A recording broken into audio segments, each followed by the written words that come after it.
Hi అండి. ఈరోజు మనం ఇడ్లీలోకి రుచికరమైనటువంటి చట్నీ ఏ విధంగా తయారు చేయాలో చూద్దాం. ఈ చట్నీని మనం చాలా ఈజీగా చేసుకోవచ్చు. 10 నిమిషాల్లో చేసుకోవచ్చు. రుచి కూడా చాలా బావుంటుంది. ఈ చట్నీ కోసం అయితే స్టవ్ వెలిగించి, స్టవ్ మీద కడాయి పెట్టి, కడాయి కొంచెం వేడైన తర్వాత అందులో ఒక టేబుల్ స్పూన్ ఆయిల్ వేయాలి.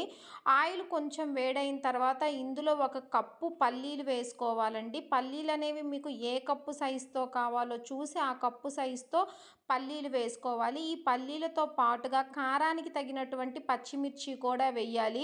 పచ్చిమిర్చి అనేవి కారం మీరు ఎంత తినగలరో చూసి అన్ని పచ్చిమిర్చి వేసుకోవాలి. పచ్చిమిర్చి వేసేటప్పుడు తుంచి వేసుకున్నట్లయితే గనక ఆయిల్‌లో పచ్చిమిర్చి అనేవి పేలే అవకాశం ఉండదు. కాబట్టి పచ్చిమిర్చి వేసేటప్పుడు జాగ్రత్తగా వేసుకోవాలి. అదేవిధంగా తడి పచ్చిమిర్చి వేయకుండా తడి తుడిచిన పచ్చిమిర్చి వేసినట్లయితే గనక ఆయిల్‌లో అవి చిందవండి. అదేవిధంగా పచ్చిమిర్చి, పల్లీలు కొంచెం వేగిన తర్వాత చిన్న అల్లం ముక్కని కట్ చేసి వేసుకోవాలి. ఈ చిన్న అల్లం ముక్కతో పాటుగా కొంచెం కొత్తిమీర కూడా వేసుకోవాలి.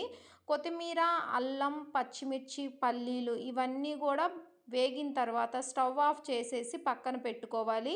ఇవి చల్లారాలి. ఇప్పుడు ఒక మిక్సీ గిన్నె తీసుకొని మనం ముందుగా వేయించి పక్కన పెట్టుకున్నటువంటి పల్లీలు, పచ్చిమిర్చి, అల్లం, కొత్తిమీర మిక్సీ గిన్నెలో వేసేసుకోవాలండి. దీంతో పాటుగా మీరు ఏ కప్పుతో అయితే పల్లీలను తీసుకున్నారో అదే కప్పు సైజులో పుట్నాల పప్పు కూడా వేసుకోవాలండి. ఇప్పుడు పుట్నాల పప్పుతో పాటుగా అదే కప్పు సైజుతో పచ్చి కొబ్బరి ముక్కలు కూడా వేసుకోవాలి.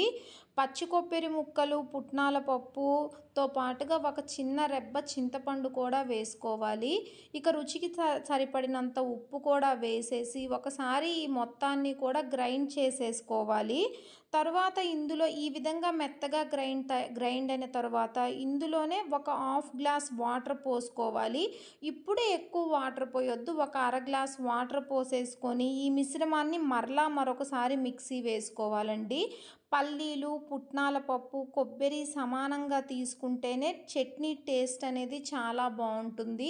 ఈ విధంగా ఒకసారి మొత్తాన్ని మిక్సీ వేసుకున్న తర్వాత మీరు ఇక్కడే అడ్జస్ట్ చేసుకోండి. మీకు చట్నీ అనేది గట్టిగా కావాలా లేదా పలచగా కావాలా చూసుకొని ఇక్కడే మీరు వాటర్‌ని అడ్జస్ట్ చేసుకొని ఈ చట్నీ మొత్తాన్ని కూడా వేరొక బౌల్‌లోకి తీసుకొని ఇక్కడ మీరు టేస్ట్ చూసుకోండి. సాల్ట్ అనేది మీకు సాల్ట్ సరిపోయిందా లేదా మరొకసారి టేస్ట్ చూసుకొని సాల్ట్ సరిపోకపోతే సాల్ట్ కూడా వేసేసుకొని వాటర్‌ని కూడా అడ్జస్ట్ చేసుకొని ఒక బౌల్‌లోకి తీసుకున్న తర్వాత ఇప్పుడు పోపు పెట్టుకోవడమేనండి. పోపు కోసం స్టవ్ మీద గిన్నె పెట్టి ఒక స్పూన్ ఆయిల్ వేసేసి అందులోనే పచ్చిపప్పు, మినప్పప్పు, అదేవిధంగా జీలకర్ర, ఆవాలు వేసేసి అవి కొంచెం వేగైన తర్వాత 2 ఎండుమిరపకాయలు, దాంతో పాటుగా కొంచెం కరివేపాకు కూడా వేసేసి మొత్తం పోపు కొంచెం వేగిన తర్వాత పోపు మరీ మాడనివ్వొద్దండి. కొంచెం వేగితే సరిపోతుంది. ఈ వేగినటువంటి పోపును తీసుకెళ్ళి చట్నీలో కలిపేయడమేనండి. అంతే అండి. సింపుల్ అండ్ టేస్టీ చట్నీ అయితే మనకి ఈ విధంగా రెడీ అయి ఉంటుంది.